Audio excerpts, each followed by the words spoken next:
Oh, what's going on, everybody? Welcome to episode 550 of FloWrestling Radio Live. I'm your host, Christian Piles, joined as always by Steven, Kyle Brackey. We're the brothers in gray today. Actually, we're all wearing gray. Wow. Because Ben Funky Askren also wearing gray. Yes. Wow, finally the coordination we've been seeking all this time. So I said yesterday, I'm not gonna delay it anymore. Let's just get the announcement out of the way. That's probably why a lot of you are listening. Maybe not all of you. Well, you gotta give them a little teaser to tune in because you watch those numbers tick up as we go. About it doesn't peak for another say 2 to 5 minutes, Christian. Yeah. So we gotta make some small talk or something. Okay, some small talk. So I will say. Well, I think the small talk is easy. We can circle back to. Are you happy about Myrtle Beach or sad about Myrtle Beach? So if you don't know what Ben's talking about, Brackey correctly predicted, I believe, that Myrtle Beach would be the destination for Super 32, and they announced today that, in fact, is the reality. So Myrtle Beach, Super 32, how can you not? I mean, listen. I already reserved my condo on the beach. All due respect. Did you really? Yeah, last night. We have 24 guys who pre-qualified. I think we rented one for 16 people. Surely we're going to fill it up between coaches and parents. Easy. Yeah, 16er. That'll be nice. Yeah. Very fun. Yeah. Yeah, so I think it's great. I don't know if I'm going or not, but I'm very, very excited for anyone that is. I think the kids will be excited. I don't know how easy. I've never flown into Myrtle because I lived in Virginia. I would just drive there, but I'm assuming it's a decent hub. But yeah, I'm excited for Super 32 just to have, man, because I'm sure they're just quietly. I'm sure they always had a plan, but that has to be so unnerving to not know. Yeah. This is not just a small little thing. These are thousands and thousands of people. There's so much to coordinate. Yes. They got to get refs. There are so many refs. I mean, it's just it's hard work running a tournament. So hats off to them for quickly making a plan, and I'm sure that they're going to fill that thing up because it normally fills up in a matter of minutes, right? Yeah, Yes. September 26th, I think it opens for registration. The floodgates. We don't. Yeah. So the early registration opens for the guys who are pre-qualified, right? Top 4 at state, et cetera, et cetera. That opens September 26th. It actually is kind of crazy because it doesn't close till I think it's October 3rd. So that means whatever they don't fill up will then open October 3rd. So they're not gonna be able to buy their plane ticket. This is what I told my guys who aren't pre-qualified. It's like, guys, you're not gonna be able to even buy your plane ticket until October 4th. I mean, dude, they're gonna be so expensive by then. Like, let's just maybe plan on going to different tournaments if you're not pre-qualified. Oh, really? You think so? Yeah, I think so. Or just pay that extra like $28 and get it so you can have a free change fee or whatever. Cancel it. It's on the Southwest, right? Or Southwest, yeah. Lots of travel planning options and suggestions from 3 veteran travelers. No one's probably traveled more than Ben, but we've traveled quite a bit. Although Ben has been kind of holed up the last couple months. I have a couple of it: Austin, Denver, Cleveland for my hip. That's it. Yeah, not much travel for me. But I got it coming up. I've got a lot of stuff going on. I'm going to Austin. I'm going to Orlando, and then I have some other trips that I can't even talk about right now. Wow, secret trips. Hey, we're over 300 viewers now, Christian. On Facebook alone. Yeah. Okay, so we'll get to it then. We'll get to it. Do I have your blessing, Ben? Well, you know Scott. You know who Scott Adams is? No, but I know he's frequently in the chat. I think, right? No. Scott Adams, the famous cartoonist that did Dilbert, but he does a morning. Every single morning, he goes live on Periscope, and he does this thing called simultaneous sip. But so he talks about how he always waits like 3 to 5 minutes, just kind of just wastes time drinking his coffee. And then he gets going while the audience builds up. Okay, that's smart. Yeah. So I guess we had enough of a build up. Fortunately, you can rewind it back if you miss it. But here it is. So we have our next event, FloWrestling event. We've been working on what we wanted to do, and we came up with it. So I'll give you the details, then we can talk a little bit more about it. So October 31st, it's an 8-man bracket. Okay, we're going to do it at 195 pounds, 20,000 to the winner, 10 to the runner-up, and so on and so on. There's payouts for first through eighth, right? And Tyler has the graphic, he can put it up Yeah. if you Put want. that graphic up. It's pretty very- cool looking graphic. It's a great visual component. Yes, shout out to our guy Matt Klingeman. He put this together in short order for us, so we could announce Christian, it. Because what? I'm guessing 5th through 8th. I'm just guessing that you're not actually going to wrestle these spots. That just means if you show up and you lose first round, you get $1,000. You're not. That's actually exactly wrestle. right. Okay, you're not going to wrestle another match. Yeah, it's lovely parting gifts. Like Okay. when you get third on Jeopardy or whatever. Thanks for trying. Here's $1,000. Here's $1,000. We'll give you $1,000 for coming, and we cover your hotel. That's a pretty decent deal, right? So Yeah. the way it'll work, like if you make the semis, you're automatically your top 4, right? There's not gonna be like wrestlebacks. It's just gonna be semi losers. Yep. Drop down and wrestle for third. So Yes. over a $40,000 payout. And the interesting thing about this is we don't have like the set 8. We said, you know what? Instead of like trying to get all 8 in here, let's just announce that we're doing it. It's happening October 31st, no matter what, no matter who is entered. If Mike Mal has to wrestle Justin Hale in the semis to make the finals, we'll do it. Doesn't matter. I want in that bracket. Bracky's in. I don't think Bracky's being scouting Justin Hale. My hip will be better by then. I could win $1,000. Yeah, you would have been just entered and forfeited for $1,000. Yes. We just hyped up. Okay. So, Hey, I wanted to ask you this question last night. Is Pat Downey eligible? he is not eligible. He does not have a USA Wrestling card, so he's not eligible. Well, that's not why he's not eligible. It's just where he's just not going to be on this.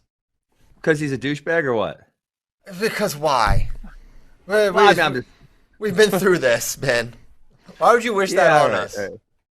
I mean, listen, the guy's a disaster. I don't want to be his friend. But yeah, I don't think that means he should be precluded for every opportunity for the rest of, I'm not one of social justice where he wants to cancel someone for their life. I'm not canceling him. It's just, why are you bringing this up, Ben?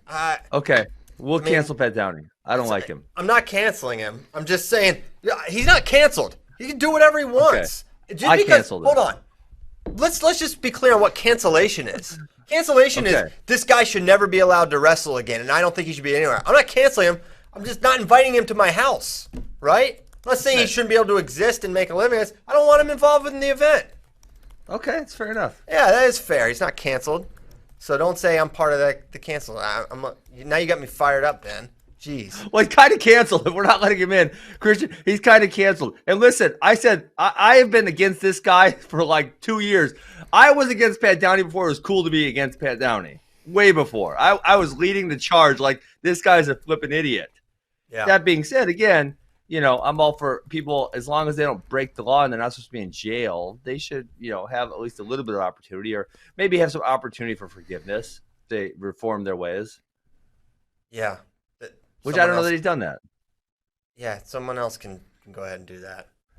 Okay. So can we get to pick the 8 that we want in today? I mean, I know we're maybe not going to get the 8 that we want, but can we pick these or? Well, yeah, we what do you can. think? There's a lot of names that I think are super interesting, right? One. Can any 97s make this weight class? Are there any that will actually make it, you think? So I think some could, some couldn't. I don't know. I think someone like Colin Moore could not. I don't think he can make 195. Okay. Those days are done for him. Like, it depends. Who do you have in mind? Like Jaden Cox, I don't think could make 195. I don't think Jaden. Well, I'm just thinking because I'm thinking at 195, it is relatively limited to the 86 kilogram participants. Maybe we see a 74 move up, but it's. I guess that's what I was thinking. I was thinking, will there be anyone that moves down, or will it really be limited to the 86 kilogram guys?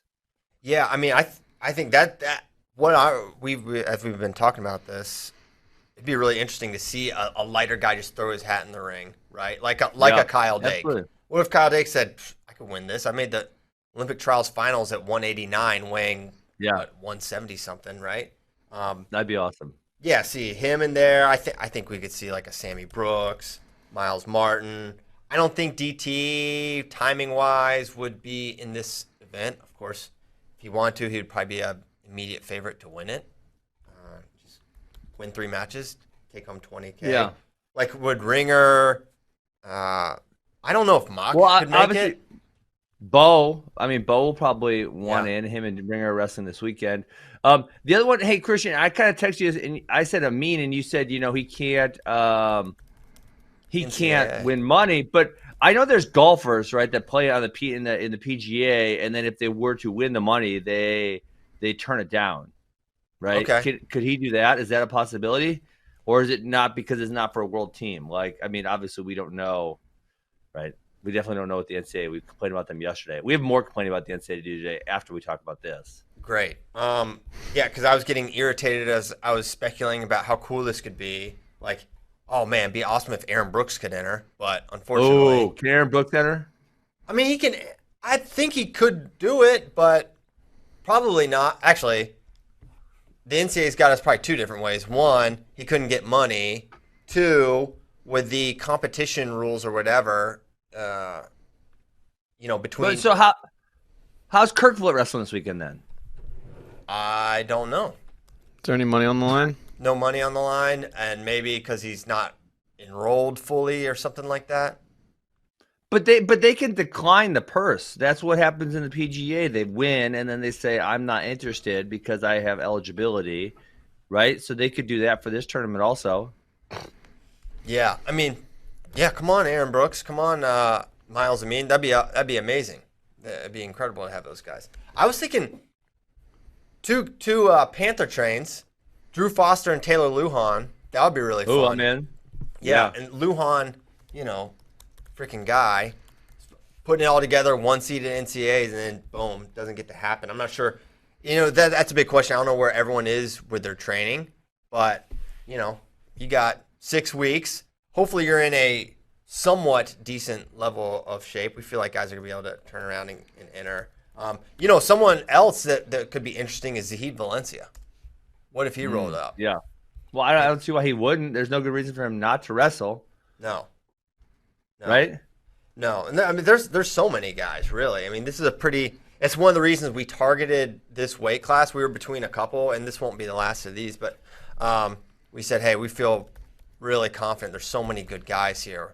No matter what, we're going to have a really good bracket. So, hey, if you're an athlete and you're listening and you're interested, we ran an article. What, Mr. Ooh? Kozak said Mark Hall.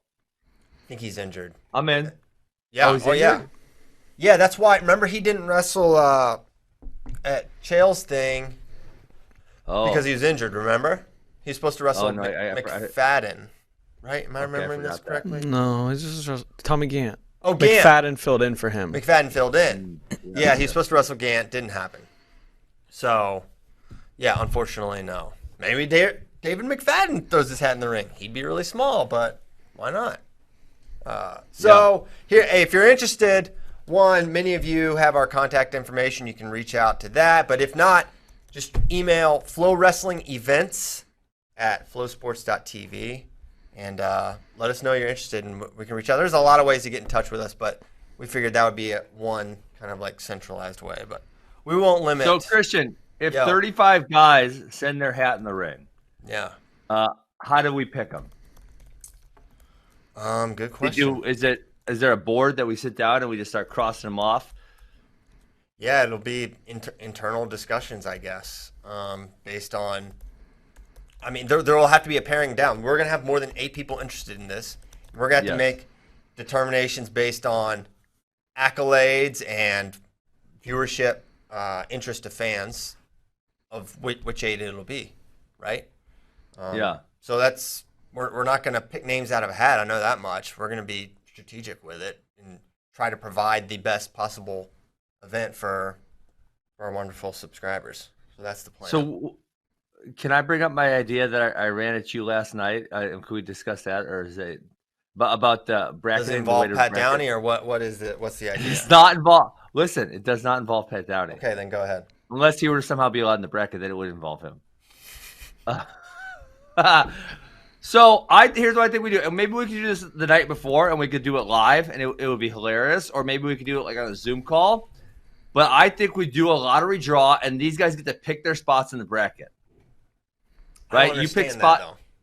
Okay, so we have 8 people. Okay, your number gets drawn, Christian. Mm-hmm. Obviously, the first person's going to be it's irrelevant, right? Because there's 8 spots, so he just gets to pick a random spot.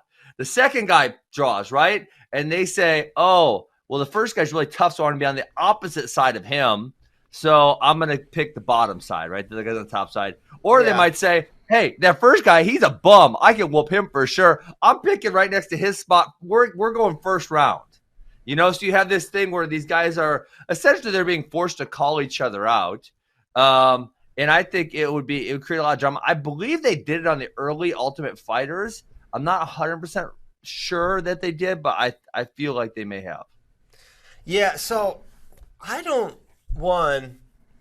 think it could be good, but I would rather we just got together and made the bracket in a really cool and entertaining way, and I feel like we could do that really well. Two, I don't know how into it the guys will be in terms of I think they'll be like, I don't care. I feel like half of them will be like, whatever, put me wherever. They're not going to really get into it like you or They will until you start doing it. Until one of them starts picking on the other one, then it's going to be like a game of Mafia with those wrestlers. Once someone starts going nuts, then it's going to be on. Okay. They'll start cussing each other out. It'll be fantastic. I don't want that. I don't want them cussing each other out. What? No. I want that. That'll make for great TV. Well, yeah, I don't know how we'll determine the bracket.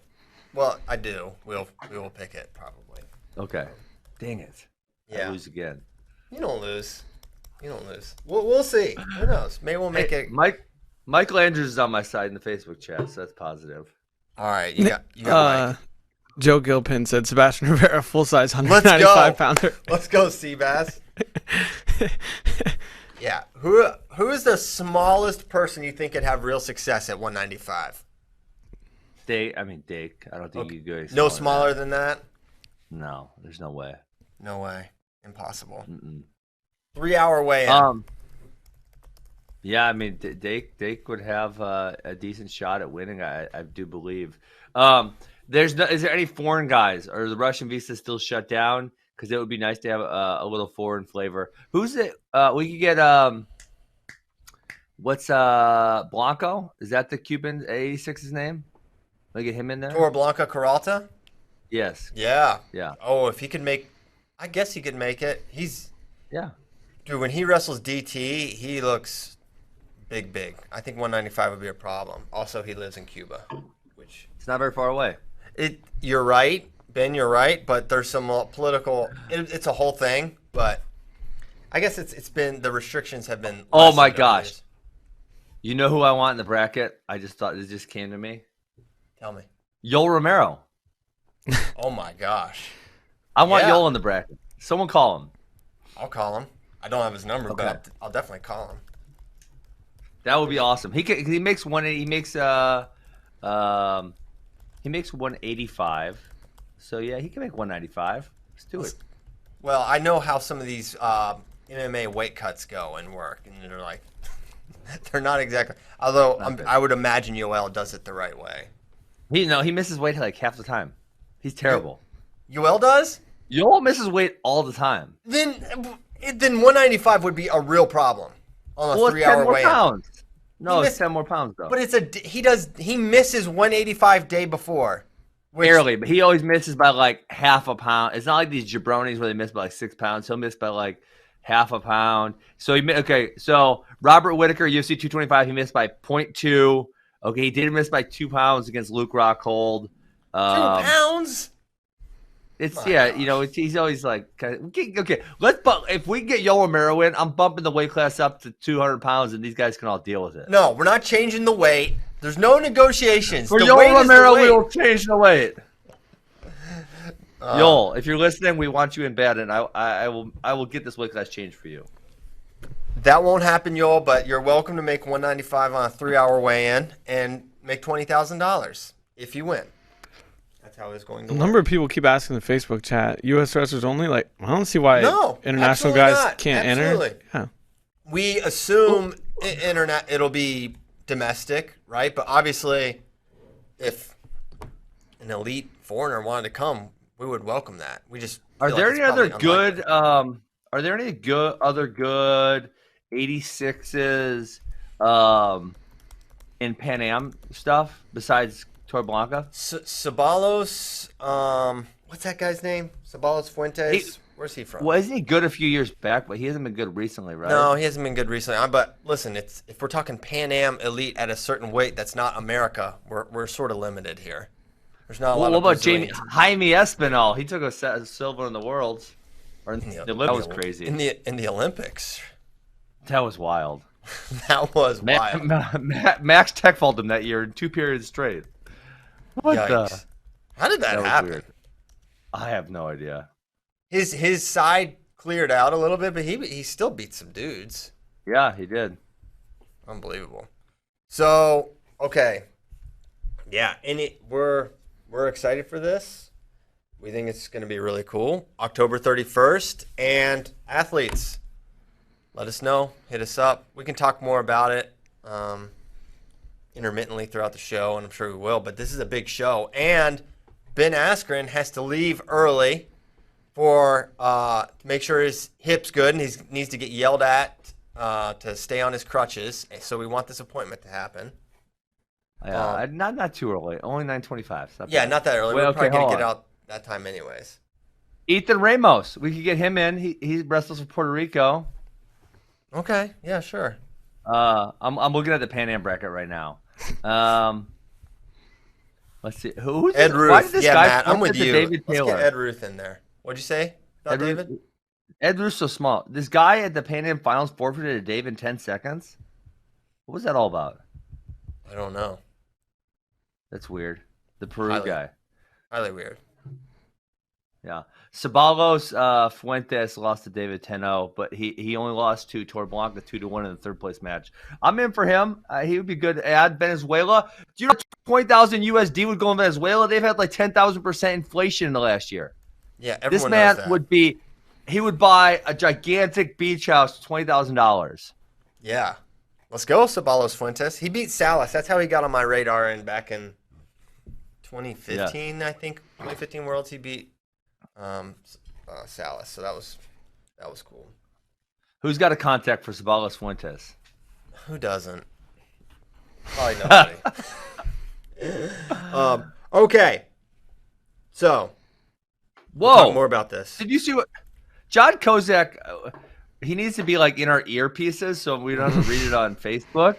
Did you know Ethan Ramos beat Deepak Punia at the Mateo Pelicone?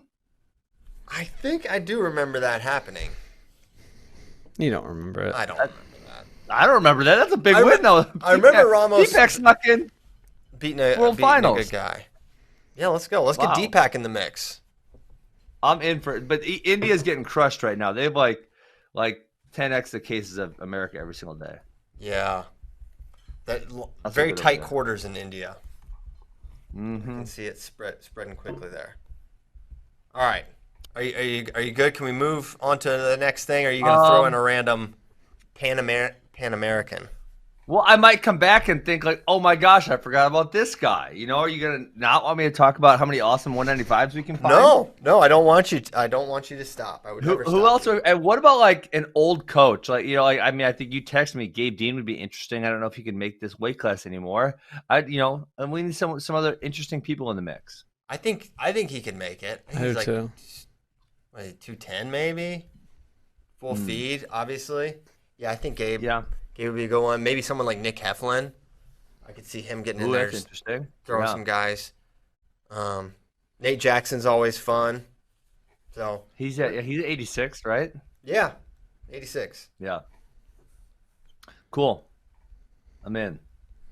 Okay, dude. I got the first reach out from an athlete. He slid in the DMs. The Ripper. Chip. The Ripper's in. Put him in. But he doesn't get his real name on the bracket. It only says the Ripper. We gotta tell Chip it's NCAAs though. You're like, dude, this is NCAAs, and then he's gonna ball out. He's making the semis for sure. Yes. Okay. So we'll see. I'm in for Chip Ness. He's in. The Ripper. The Ripper. Maybe we can get Shakur Rashid in, and we can do a Ripper rematch. Because that was contentious. And Shakur looks. Who did he wrestle? Sammy Brooks. I thought he looked good against Brooks. Yeah. Brooks, I thought would just be a really tough matchup for him, but he he made it really interesting. Was winning pretty late. So, yeah, let's get Shaq involved. All right. We'll be circling around back. But it's daggone Beat the Streets Day. I never would have thought on the day of Beat the Streets we would lead the show with anything but Beat the Streets. But, hey, big special announcement. Exciting times. So, well, what? Are we going to Beat the Streets? Because there's one other really big thing that we need to discuss, which is in total, complete insanity. Okay, well, I guess we always lead with total and complete insanity. So, go ahead. You texted me about it. January 1st, Christian. The dead period is extended till January. My kids literally came into practice and said, what the hell do I do? Like, I'm trying to go on some visits. I'm trying to go see some college coaches. What am I supposed to do? I said, I don't know. I have no idea. What I told them, you guys might just have to gray shirt. Like, wait another year. Maybe. I would just go to these campuses you want to see on your own. Yeah, but how do you sign? You can't talk money, right? You can't. I wouldn't think so. I mean, maybe you could talk money over the phone. Yeah, you can still do. You can do that. So you can talk money over the phone. But you can't get a feel for anybody. I mean, right? You get a feel for what? Yeah. Yeah, you're not getting on. You can still do calls. You can still do FaceTime. You can still do texts, emails with the class of 2021, and I think 2022 can do phone calls now too. You just can't. You can't be on campus. Coaches can't come see you. You can go to campus, but you can't have any interaction with the coaches, which obviously sucks. If the dead period finally does end on January 1, it started March 13th. That will be 293 days. Deadness. Dude, so insane. Yeah, it's utterly wild. Yeah, high school, who were juniors and are seniors now, that's such a tough thing for them because I would very much recommend they don't commit until they go to the college, get a feel for it, see what you think of them. I would say don't commit until that, but now it's like, now who knows? Yeah, I don't know how you delay it, but the problem is once the aid starts going and kids start signing, then they're really going to be in a tough spot. They're going to have to make decisions almost, I don't want to say sight unseen, but. Yeah, there's a signing period in there too. November 11th, I think it starts, and it's open for like 3 or 4 days there and then reopens again in like February. Yes. So. Should they delay the signing? That's what they've. I think they should. I know a lot of people have talked about that. I don't think it's going to happen though. I don't either, but I really think they should. I think it's just, and that's probably how we know the NCAA will make the wrong decision because we know what the right one would be, and they don't care really about the athletes all that much. So, unfortunately, because you're putting the athletes in a terrible spot by essentially forcing them to sign without knowing what they're getting into, and we all know. The contractual obligations of these scholarships are much slanted to universities. So if the university, gets an athlete they don't like, they can't force them out, but there are ways that they can kind of push them to the door. Whereas if the athlete, now there is the portal, so it's getting easier for athletes to say, "Oh, I thought I was going to like it here and I don't," and go other places. But it's still not all that simple. That's the thing. You can't get a feel for. I don't know, you talk with kids in recruiting in the process, and they'll be, before they go on any of their trips, they'll have these thoughts about what they like. Then they go and they hang around the team, and they're like, oh, I fit. This is actually great. I fit in perfectly. And be like, whoa, this is not the culture for me. And those are the things you can't really glean over a Zoom call or a phone call. And, these are really big decisions, and part of me thinks you can make any decision a good one. Regarding your college choice, but at the same time, there's ways to optimize too. So I really feel for these student athletes. They're in a really tough spot. Yeah, I totally agree, man. And I think back to my college decision. I think a lot of it was because of the way I kind of felt at home with the team, right? I got to do my official visit, and for me, it was like I made a good choice. Bader's still my friend today. Jeremy Spate's still my friend today. Kevin Herron's still my friend today. I hung out with these guys, and I'm like, man, I really like these guys. Like, I could see myself coming to school here, spending time with these guys, enjoying their company, and being part of the team, and I felt that. And without that, who knows, and I won't say which colleges, but I went to a few other places. I'm just like, I just don't feel this. Like, I cannot picture myself here whatsoever. But that didn't happen until I got on campus, got around the team, and felt it. And so that's why I'm like, I can't advise kids to say, blindly commit 5 years of their life to a university without feeling what they're going to get themselves into. Man, I think you might be onto something with the gray shirt. Be like, I'm not signing nothing. I'm going to wait, do a year at home, maybe go to a community college or something. I don't know. Just train. Yeah. And then we've had 2 or 3 kids do it in the past, where they'll take 9 college credits for, a couple $1,000 and they'll continue to train with us. And then, then they found a home later. So we might have to do with it a bunch of them, I feel like, this year. The 2022 commitments are way down from where they usually are. But the class of 2021 commitments are rolling pretty good. 80 of the big board kids are committed. And there's over 200 commitments in the class altogether. But a lot of them have come in the past couple months. So I think it's kids just being like, I don't know when I'm going to get here, so I'm going to commit to the school I at least know a little bit, have been to, feel comfortable with, and somewhat. And maybe you don't sign in November. Maybe you're like, hey, I want to wait till February to see if this, because you don't have to sign in November if you're committed. Yeah.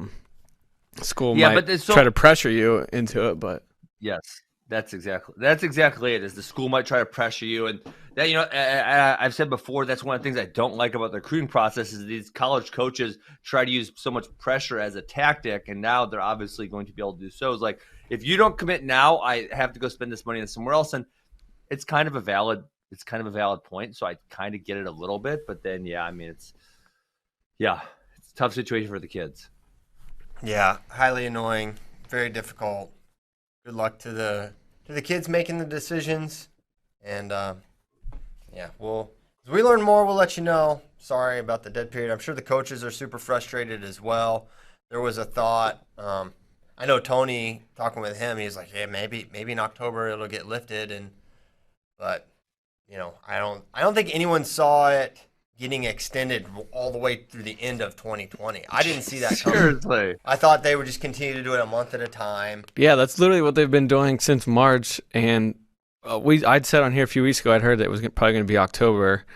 But then things were starting to come back, and there's having fans at college games and stuff like that. And I guess, I don't know, they want to try to. So here's what is happening. You've got these athletes are kind of bootlegging their own trips, right? And they're coming and so the whole thing is the schools are worried about liability and bringing new kids on campus and whatnot. But now, you've got high school teammates be like, oh yeah, come check it out, and showing them around. And now that's totally unchecked and untracked, and there's no contact tracing or whatever. Yeah. And so it's actually probably less safe and less restricted, but it is a free country, and you're allowed to drive to universities and walk around them, right? So now they're doing it without the university's involvement or oversight whatsoever. Well, I think you can. It's okay. So two things on that point. I think you can meet with regular academic advisors, which seems like shenanigans since you can't meet with the coaches. That you'd be able to meet with the academic advisors. That's what I've been told. And the other thing is, I guess you can visit D2 and D3 colleges. That's what some of my other kids are telling me is that, like, hey, I went on a visit to UW La Crosse. I went on a visit to UW Parkside, which are Division 2 and 3 colleges within the state of Wisconsin. So that is also shenanigans, that you could do visits to Division 2 and 3, but not Division 1, as if Corona only exists at Division 1 institutions. Correct. I believe the dead period is over in D2 and D3, and they did not extend it. Yes. Yeah. So, what the hell? Doesn't make any sense. Yeah, they. It's safe to be recruited on D2 and D3. This is a very, very complex virus, and only on those campuses is it. I know that the NCAA did clarify something like a month ago, and it was like you can take college ran tours around campus that are just put on by the school.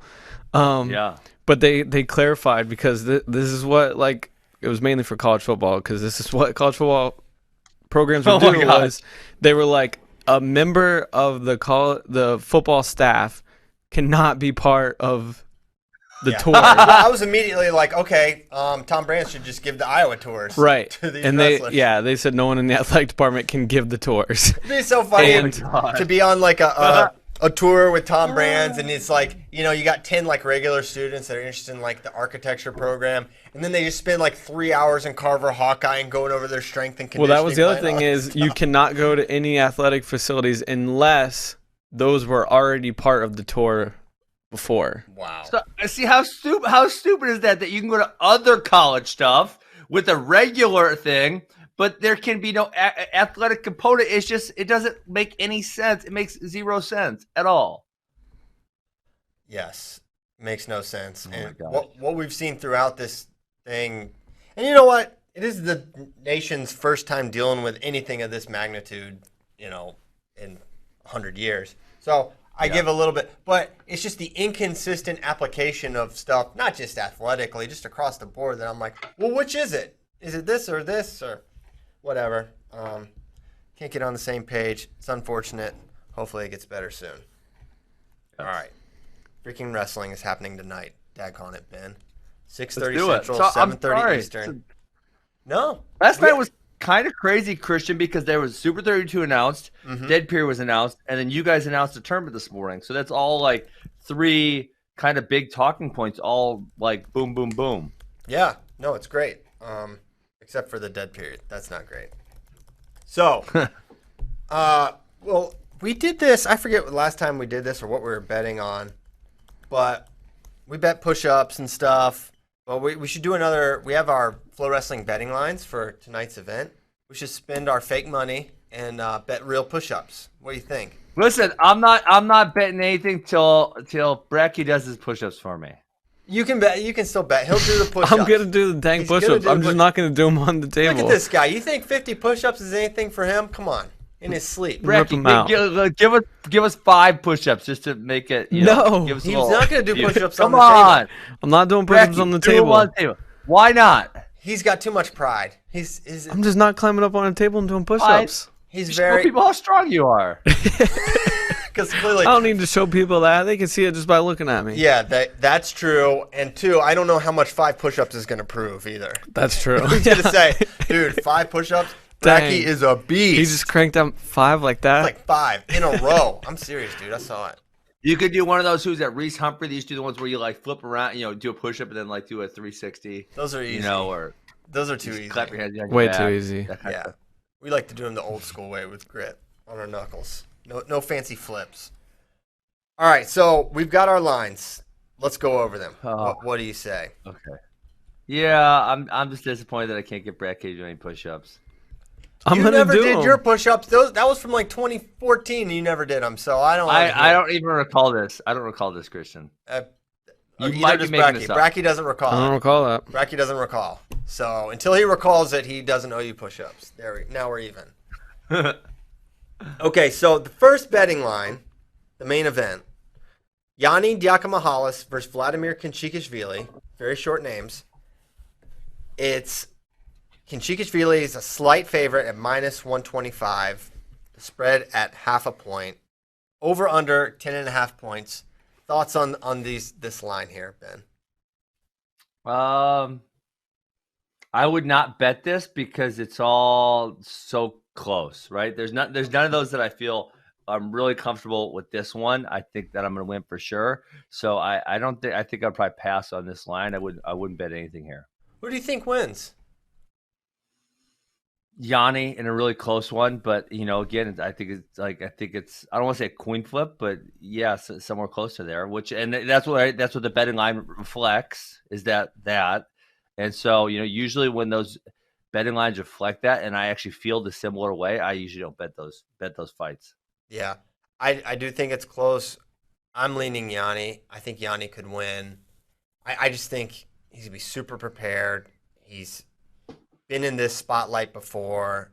He's so hungry right now. It's like we've seen how good Kinchikishvili is and has been, but the 2016 Kinchikishvili we haven't really necessarily seen.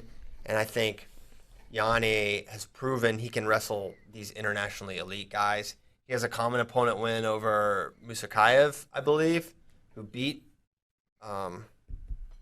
Kinchikishvili. So I think it's going to be him, and I wouldn't be surprised if he opened it up a little bit and it wound up being something where they exchange early, and then towards the end he gets a couple other takedowns, gets some things rolling, and his 6-minute pace we've seen can be a lot, right? So I'm expecting Yanni to win here. I often pick Yanni to win wrestling matches. I thought he was going to beat Zayn. He did not. I thought he would win senior nationals. He did not. Or maybe I picked Jo. Who knows? Who can remember? We'll say I picked Jo. But I think you actually did, because I think I did not. I picked Jo to win.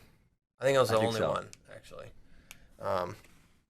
So I'm going Yanni, pulling away late, close match. We're going to see some ridiculous exchanges here. Both these guys are straight up wrestling geniuses. Think it goes over 10.5? Over 10.5, so that's like a 6-5. Yeah, I do. I think it could be like a 6-5. I think he could get. Man, Yanni getting 8 points wouldn't surprise me. And if he gets 8 points, I would be surprised if Kinchikishvili just gets blanked or doesn't get at least 4. Yeah, that's Yanni is always giving up at least a couple points. Even like when he steamrolled Oliver and Molinaro, I believe they both scored 5 points on him, right? It was like 16-5 and 15-5 or something like that. Yeah, for sure with the JO one. He definitely pulled away late there. And another thing that he was talking about in his interview with Mike Mal was he feels he needs to get out of this in some big matches where he just kind of hangs and waits a little bit. And he says it's only bit him when he's done it. In these close matches with Zayn, close matches with McKenna, kind of waiting. He said he spends too much time standing around, and that he would basically his goal is to go as hard as he can, put as much pressure on the guy. If he fades and gasses, that's just kind of what happens. But that's how he is going to want to go down. Now, a lot of guys do say that, right? I think that's the mentality, or at least the words you get from a lot of elite wrestlers. I think application is really, really tough. But I think if someone can apply that, I think it's probably someone with Yanni's mindset. Yes, agreed. Cool. A couple things while we're on this topic. Kinchikishvili joined the NYRTC yesterday. NYCRTC. I'm all over the place right now. Oh, so he was not. But I thought he was trained there before. But so now it's official. I think he'd been there for a little bit. Yeah, now it's official. He's going to spend a lot more time there. He is still going to go back to Georgia, some and train, but he's going to be. I know. And Kendall said the goal is to get him there full time after 2021. Wow. After 2021. Yeah, so he'll be splitting a little bit of time before the Olympics. But then afterwards, they want him there full time, and he's not sure if he's still gonna like compete afterwards. But they would still like him part of the program to help out with RTC in Colombia. Interesting. Okay, that's what I was gonna ask. Is like after 2020, is he gonna retire from wrestling? Because he obviously has been competitive for quite a long time. He's 29. And damn, he's been around forever, hasn't he? I would have guessed like 32. He made the Olympic finals in 12, which would have made him. That's 21. Yeah, pretty dang young. Yeah, damn. Yeah, that's really young. So I think his age is true too. Man, the NYCRTC is starting to really, I think Chamizo's almost full time there now. Kinchikishvili, Kinchi's almost going to be full time there, and they're really starting to spend some money, bringing some international flavor in. I think hopefully that's going to be good for American wrestling. That we're bringing some of these guys in who are really, really talented, skilled. Oh, he said talented. He did. This is the best day ever. Announced the 8-man. I finally broke him. He agrees. He's talented. Kinchikishvili is talented. Oh, man. Skilled. And skilled. Tyler, we have that fire promo too. Oh, I love fire promos. Let's play them. If we could play that really quick. Yanni and Kinchi, or Lotto, as they call him. Do it. Yeah. What's Lotto mean? My name's Yanni Diakomahalis. I've wrestled 2 years at Cornell. I wrestle 65 kilos, and I'm wrestling Vladimir Kinchikashvili. I think I'm, pretty laid back, pretty go with the flow, but I can be serious when I need to be. I started wrestling when I was young. The more I did it, the more it just kind of became part of how I identified myself, and before I knew it, it was all I did. I would describe my wrestling style. There's a lot of different stuff going on, and I want to create as much chaos and disruption as possible. I want to control the match, but I want it to be very emotionally taxing for him. On Thursday, I want to be able to put a lot of pressure on him, and I want to be able to create a lot of positions that he's not comfortable in.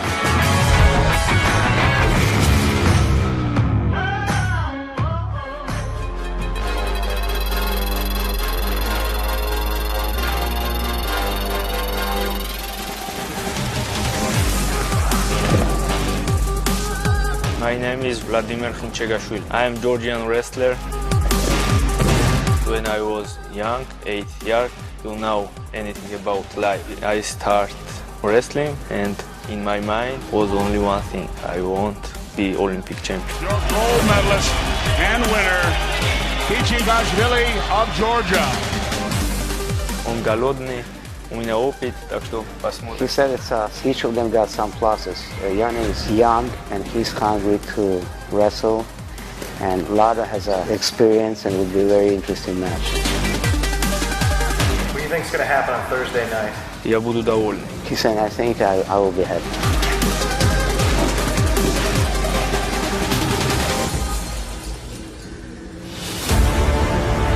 When he was at his peak, he was one of the most technically impressive guys that I had watched. This match is an opportunity to test myself against one of the best wrestlers in the world and to show myself where I need to be. Yanni, I know this guy. When he was young, he's very good. To become an Olympic champion, I think it takes hard work and discipline and a level of focus and intensity that most people would say is unnecessary. Vladimir saying that they always dreamed to wrestle on this event, Beat the Street. So now it's really great opportunity to wrestle, especially Yanni, because he's saying he feels like he's a future in 65 kilo at an international level.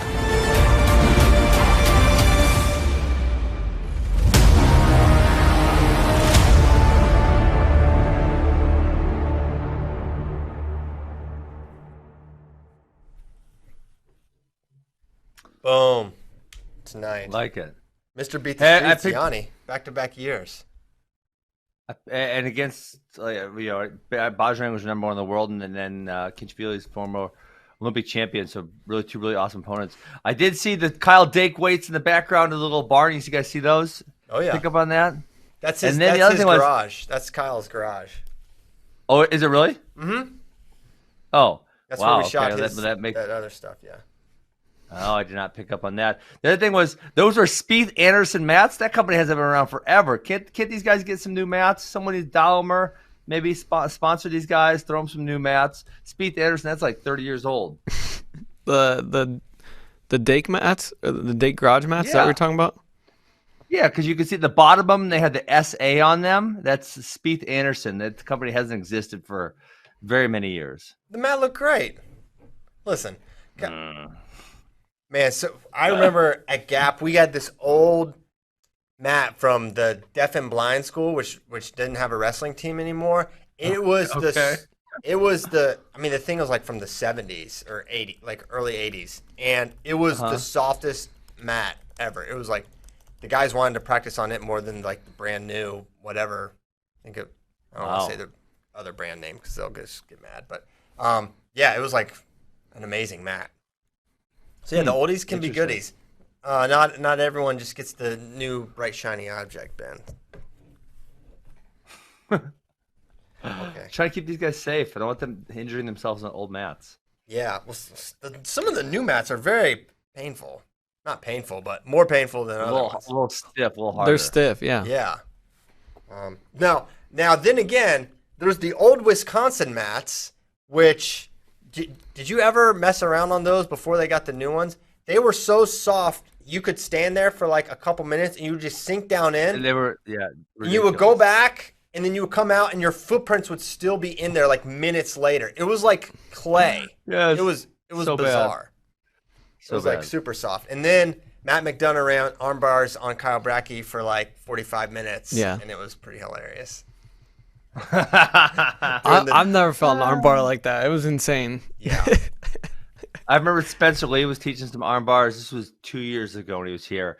And, every time someone would say, hey, can you show it again or something, his partner would be like, yeah. make this face like, damn it, not again. Yeah, sure, no problem. Also tonight, real quick, before wrestling at 7:30 at 6 p.m. Eastern, free for everyone on the site is the virtual benefit. Ben, aren't you involved in this? Yeah, I'm interviewing Justin Gaethje.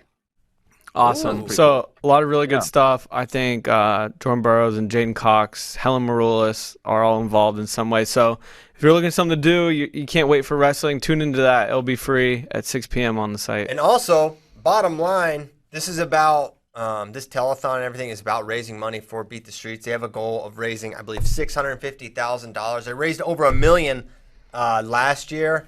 Mm-hmm. Obviously, Beat the Streets is an organization that we're proud to support and hope that the wrestling community would step up and help these guys out as they're doing a great service for wrestling and for young people in disadvantaged situations. So please step up as best you can. Obviously, it's a tougher time for some of us, some of you, and so obviously we understand. But if there's a way you can help financially, I know it'll be appreciated. So yeah, I think we're gonna have like text to donate codes on this stream and everything you'll see all night. And then I think if you just go to btsny.com/donate, I think that works. Any questions about donating, hit us up. We will be happy to answer that and put you in the right direction to help out Beat the Streets. Okay, next match. That was just one. We gotta get Boogie in because we're moving on up. Seth Gross versus Joe Colon. Colon a -120 money line. Gross plus 100. Over under 14.5. Spread has Joe -1.5 point favorite. Ben Askren, what are your thoughts on this match? Well, my thoughts is that the over-under is the easiest bet. I think in their one match they scored 28 points, and I think their other one was 19 or something. So that's probably the one I would pick to bet. And then just knowing these guys, I can't really foresee a situation where the score is relatively low. So, yeah, I think that's kind of if I was any bet I was going to make, it would be that one. Cologne's obviously the favorite. He won both matches. But Gross has obviously gotten better since then. So, I think the over-under is a much easier line to bet than picking one of the winners. So you think the over? I think the over for sure. I mean, like I said, the one match they scored 28 points. I mean, they weren't even close to this line. I think the possibilities. I would have put the over under much higher. I think the possibilities they score under 14 points is relatively low. I don't foresee that happening. I would be pretty shocked if it's 6-4. Christian, you're going to be shocked. I won't be shocked. Right? I think Gross. Really? I think Gross is going to slow it down, make it a more You think tactical so? match. Yes. That's my opinion. Wow. Okay. I think Gross is going to win. I think he's going to come in with a more developed plan. I think there is a chance it just mirrors the other match, but I think 3 years ago was really different. And one thing I've kind of I know Gross has been in a lot of shootouts, as has Joe. Both those guys have had crazy matches with Nashon, but I see in this version of Seth Gross.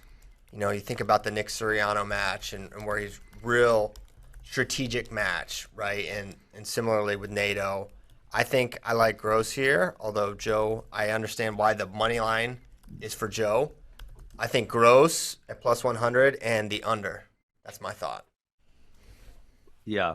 So, but one of the things Joe does so well, and when you say Gross will slow it down, I would push back and say, okay, well, what's the strategy to slow it down? Because one of the things Joe does so well is not only is he, really proficient when people attack his legs, but he also is really good at forcing upper body situations, and he's really good at getting points there.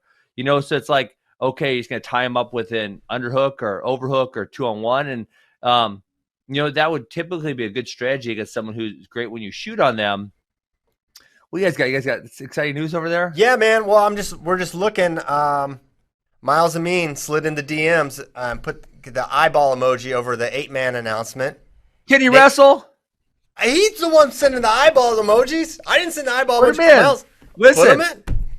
Miles NCAA ain't going to spend Miles. The NCAA ain't going to spend Kyle Brecky. Put Miles Amin in. All right. That's his problem. Yeah, Nate Jackson sent the telephone emoji, which I think means call me. Maybe he'll call us. Maybe it'll be a text. Well, I would just put him in, right? I mean, you guys already explained it. They win this much money, just throw him in the bracket. Love it. What do you think? Okay, yeah, there's two good ones. Okay, so what I was saying about Cologne and Gross is that Cologne is so good at scoring those upper body positions, which then makes people feel like they're forced to then shoot on him, and then when they shoot on him, he's pretty good at scoring there also. So, it's a good situation. He's got a good strategy. Obviously, he's been a world bronze medalist, so his strategy has worked out relatively well for him. Yeah. People forget Seth Gross lateral dropped Sebastian Rivera. That was awesome. That was an epic match. Yeah, seriously. Okay, so you've got – who do you have here, though? He doesn't want to do it. He wants to be fence-sitting Askren. I'm not going to allow that. Not on my watch. Well, I picked Yanni in the first match, and I'll pick Cologne 13-12. Ooh. I love it. Yes. I would take Gross money line in the over. Our first match was 16 points. Second one was 28. I know. It's too obvious. That's my thing. It's too obvious. That's bait. You know that meme? That's bait? Yeah. 14.5 is bait. It's going under. Okay. Next up. Victoria Francis versus Alexandria Glaude. Francis minus 140. Glaude minus 115. Francis, a half a point favorite. I don't know. I think with Francis's experience, I would lean towards her. I think this could be. If I was going to bet one thing here, I'd probably bet the over. I think this will be more than 7 points. Yeah, 7 in freestyle wrestling. 7 points is so low. Yeah. Right, it's a couple. They're gonna be forced to get a couple points through the passivity, and that's a takedown or two, and then you're there. I every time I see a negative half-point spread, I get or a half-point spread, I get so annoyed because I think like you got to win, but then I always forget you could actually wrestle a 6-6 match in freestyle, and there would be a winner, right? Mm-hmm. So Victoria Francis won 6-6, she would actually lose against the spread. Which, normally in sports, one person needs to have more points than the other person, kind of as Aaron Pico was pointing out. But it never registers for me. I'm not sure this would be super high scoring. Both these women are very hard to score on. They, like Kozak mentioned in the chat, they had a 3-2 match in December, and it was kind of interesting because Francis was winning 2-0. Glaude was in on the shot, but she was also on the shot clock. And she had Francis's leg up in the air, but she couldn't finish before the shot clock expired. So she got the takedown, but with like 5 seconds left in the match. So it showed 2-2 on the scoreboard for a second as time was running out because the scoreboard operator was slow getting the 1 up for the shot clock. So Francis actually won 3-2. There was some confusion at the end of the match, but I kind of lean towards the under here, and I would probably pick Francis. All right, here's where next match: Gable versus Trent Hilger. Stevenson minus 1,000, Hilger plus 900. Spread: Gable minus 7.5. Over under 13.5. I think in my opinion, the most obvious bet of the whole board here is Gable over 7.5. I think this is a tech. You mean Gable spread 7.5? Yeah, spread 7.5. Yeah. I think he wins by 8 or more. I think it's a tech. I think this is freestyle. We're talking a 5. First of all, I don't think Trent Hilger is taking him down, right? Under any circumstances. I mean, so now we're just talking about, can Gable get 10 points in 6 minutes in freestyle? Yes. Yeah. So Yeah, I love Trent, and I would love to be able to pick him here, but I don't. And I'm thinking through all their matches, and he's been able to stay relatively close in folk style, but I don't think he's gotten a takedown in any of those matches. He is not. He's not. Yeah. So that makes it really hard to want to pick him. But, I know he's been training hard. I don't know what Gable's training's been like. Hopefully he, I would think he's probably been training. That'd probably be a good guess. So, yeah, I want to pick Trent out of sentimental value, but it makes it hard when he hasn't got a takedown in folk style yet. Their matches have been 10-5, 10-4, 11-2, and it's just pretty much been a takedown contest for Gable. Yes. Yeah. And plus Gable's got a really good gut wrench. He's got feet to back ability. I think he's 4 or 5 Trent in the past. So I think I think Trent's excellent, but Gable is world class. And so I think he covers that spread. On par versus Jack Mueller. This was one where Vito, a late switch, and Cornell gang's like, well, hey, we got this world-class Russian guy. This Urigan champ just like sitting around here. Yeah, he bombed Dan Dennis. Dan Dennis bombed him. Great match. Would you want to have him? Sure. So he's wrestling Jack Mueller. I don't remember the last time Ampar competed, but we know he's darn good. He's got to be the favorite here. He's a 1.5 point favorite. Feels like should be a bigger one than that. And that's kind of what I feel like too, Christian. I feel like that line.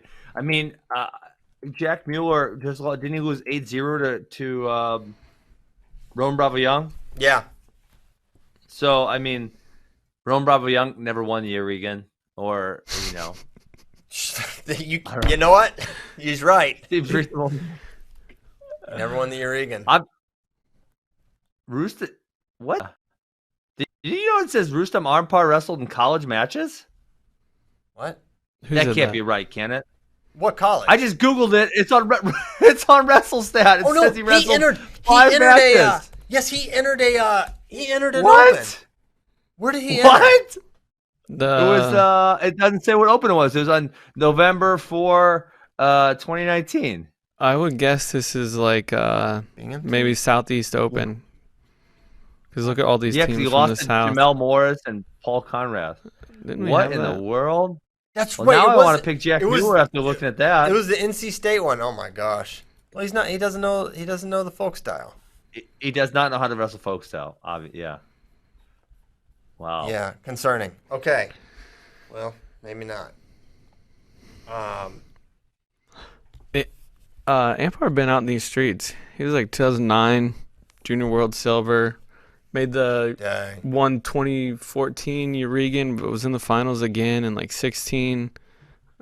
He's awesome. Yeah. Yeah. I'm trying to find some more information on his stats, and I can't really. But we need to bring Spay in to lay some Abkhazia Rustam Armpar knowledge down. Yeah. Well, so 2016 Ivan Urigan runner-up, 2015 Yasser Dogu bronze, 2014 Ivan Urigan champ, 2009 Junior World Silver. So never made a senior world team in Russia. No. But I've been doing some research, and that's actually kind of hard to do. Yeah. So, are we all going Ampar here, or now are we having second thoughts? I'm having second thoughts you after know looking what? at those Southeast Open results. Mueller shocked the world. Let's go. UVA, a Texan as well. I think I'll just stick with him. Also, there is something about just the preparation level. Mueller's been preparing to wrestle. He's competing to make teams. Ampar is training. He's helping out, but he's not like in the streets active, right? Trying to make world teams anymore. So the motivation level and the preparation level has me leaning back to Mueller. Okay, hold on though. I just looked at 2016 Urigan. He tech fall Daniel Dennis 15-5. Yeah, that's not good. Well, Dan, do you think Dan Dennis that bad? Dan Dennis kind of made an Olympic team that year. He kind of did. Dan almost pinned him. He hit this beautiful. But he did. But he lost 15-5. I called the fall. I called it. They wouldn't call it. He was down like 6-0 at the break, and then he bombed Ampar, and then Ampar got off his back and scored many more points. Yeah, that was messed up. Let's see. So Ampar was up. Let's see. Period 1, he's up 7-0, and then he gets bombed at the beginning of period 2, and then gets 2 more 4-point moves to tech fall him. Yeah. He just caught him. He's not going to catch him. Hey, you know what? Sometimes you look at international results and they add like another last name. Like, you never knew Jordan Burroughs' middle name was Ernest. Yeah. Do you know Daniel Dennis has a dash on and another last name? What? On here? It says Daniel Dennis / Kingston. His middle name's What? probably Kingston. I'll try to get to the bottom of this. That's weird. Yeah. So in that year, he ends up losing the finals to Bogomolov. That guy's good. So, yeah, he's really good. Hey, Christian, I got 4 minutes till I have to leave. I know you do. I know that is the reality, and we're wrapping up here. Let me see. Okay. Oh, a lot of people are asking about your progress in watching The Wire and giving like a update so far. Are you still watching it? You know what? We haven't got too much the last couple nights. I think we finished episode 3 maybe or something like that. All right. I think episode 3. Yeah. He's not hooked yet. Okay, last question. Only question. But we had good questions, and so we'll carry them over because we do have tomorrow's show, special Friday edition. We'll probably have more interesting news about the 8-man. We'll be able to talk about what happened at Beat the Streets. We'll get these questions. I'll paste them over to tomorrow's document. We'll talk about them. So, yeah, full show tomorrow. But here's the question. Very simple. What is the best Beat the Streets match of all time? I mean, Yanni Bajrang was great, but that's just recency bias. Yes. So I think there's a couple on the list for me. Stieber Chikayev. I don't know if you remember this one, but it was crazy. He got a 2 at the last possible second to beat Chikayev. Very exciting match. That was a great one. The drama around the Olympic team spot with Coleman and Sean Bunch and Reese was pretty insane. Those weren't the best matches, but that made awesome. it interesting. Yanni Bajrang, as you mentioned, excellent. But without question in my mind, it's got to be Burroughs Chamizo. The slip and slide matchapalooza. Oh, yeah, that was awesome. Amazing freaking match. Yeah. Incredible. It was another one of those, Burroughs is going to lose match. And he just figured it out, found a way. Chamizo looked so good. That late double, after literally he was just sliding straight out of bounds. Finding it was another one of those crazy Jordan Burroughs is just built different moments. Okay. We got to go. Ben's got to go. We got to keep him healthy. So thank you guys see you so tomorrow. much for Talk listening. about some wrestling. We'll see you tomorrow. Awesome. But we'll also see you tonight. We got wrestling. I'm going to be in the chat for the chat party, whatever you call it. We got our guys Bader and Mike Mal and Bray and Spey and Ollie on the scene in New Jersey or New York, one of those states. And an undisclosed location that you will never know. You'll never know. So, excited about that. Watch some wrestling tonight. Talk about it tomorrow. You want to wrestle and you're 195 pounds or less, hit us up. Many of you have already. Or if you're more than 195 pounds and want to cut weight. Yeah, if you're like, hey, this is a time for me to get down under 195 again. This is an opportunity, October 31st. Thank you so much for listening. We'll be back tomorrow. Happy Thursday. See you later.